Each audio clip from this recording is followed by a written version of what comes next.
بسم اللہ والصلاۃ والسلام علی رسول اللہ صلی اللہ علیہ وسلم۔ تیز منزل پڑھنے کے نقصانات۔ سب سے پہلا نقصان تیز قرآن پاک پڑھنے کا یہ ہے کہ آپ کی منزل بھول جائے گی، ختم ہو جائے گی، قابو میں نہیں رہے گی۔ دوبارہ اس منزل کو پھر یاد کرنا یہ بہت مشکل ہوگا، بہت زیادہ محنت طلب ہوگا، اور بعض اوقات یہ ہے کہ پھر دوبارہ یاد کرنا بھی مشکل ہو جاتا ہے۔ ایسے ہم نے کئی حفاظ کرام کو دیکھا کہ جو بالکل ٹھیک ٹھاک منزل سناتے تھے، لیکن تیز پڑھنے کی وجہ سے کہ نمازی خوش ہو جائیں گے کہ یہ حافظ صاحب بہت تیز منزل پڑھتے ہیں اور تیزی سے سنا دیتے ہیں، وقت تھوڑا لگتا ہے، تو پھر ان کو خوش کرتے کرتے اپنی منزل سے ہاتھ دھو بیٹھے۔ تو پھر وہ جب رمضان المبارک کا مہینہ آتا ہے تو پھر لوگوں سے چھپتے پھرتے ہیں۔ پھر کوئی ہم سے یہ نہ پوچھے کہ آپ نے اس سال منزل کہاں پڑھنی ہے،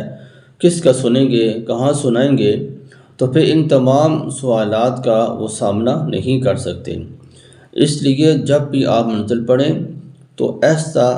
پڑھیں، زیادہ تیز نہ پڑھیں۔ بہت زیادہ تیز پڑھیں گے اس کا یہ نقصان ہوگا کہ ایسا پہلے یہ ہوگا کہ آپ کا ایک حرف رہ جائے گا، اور پھر اس کے بعد 2 حروف رہ جائیں گے، پھر کرتے کرتے اس طرح زیادہ رہ جائیں گے۔ وہ جب آپ پڑھیں گے، منزل پڑھ رہے ہوتے ہیں،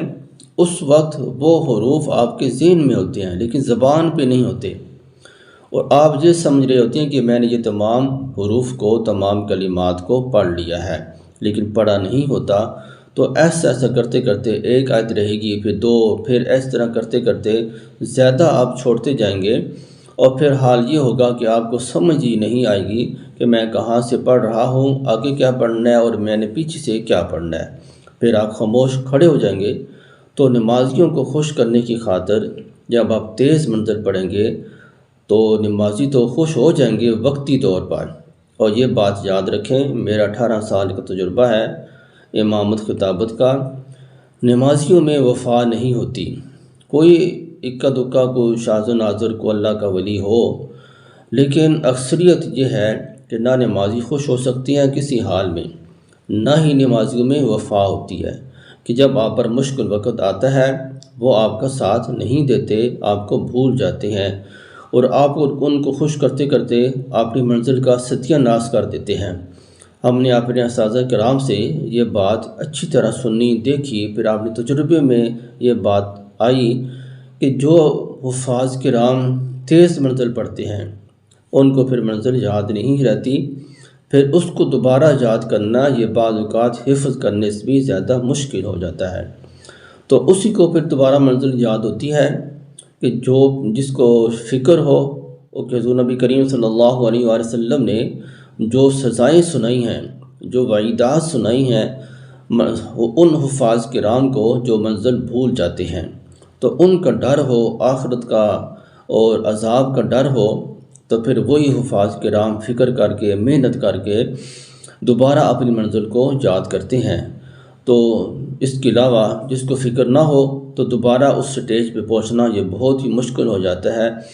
جب آپ کا ناغہ ہو گیا منزل سنانے میں، 1 سال آپ نے چھوڑ دیا، پہلے آپ ہر سال سناتے تھے، جب 1 سال کسی وجہ سے آپ نے منزل کو سنانا چھوڑ دیا، کسی بھی وجہ سے، پھر دوبارہ اگلے سال جب آئے گا تو پھر آپ کو اس سٹیج پہ آنا مشکل ہو جائے گا، پھر چھوڑ دیں گے، کرتے کرتے آپ بالکل ہی مسئلے سے دور ہو جائیں گے۔ پھر رزلٹ تیز منزل پڑھنے کا یہ ہوگا کہ آپ پھر مسئلے پر آنے سے گھبرائیں گے اور آپ کو کچھ بھی ہاتھ نہیں آئے گا۔ تو اس لیے اگر آپ قرآن پاک کو، اپنی منزل کو یاد رکھنا چاہتے ہیں تو اس کا ایک ہی حل ہے کہ آپ ایسا پڑھیں، اللہ کو راضی کریں، نمازیوں کو راضی خوش نہ کریں، تو آپ کی منزل انشاءاللہ یاد رہے گی۔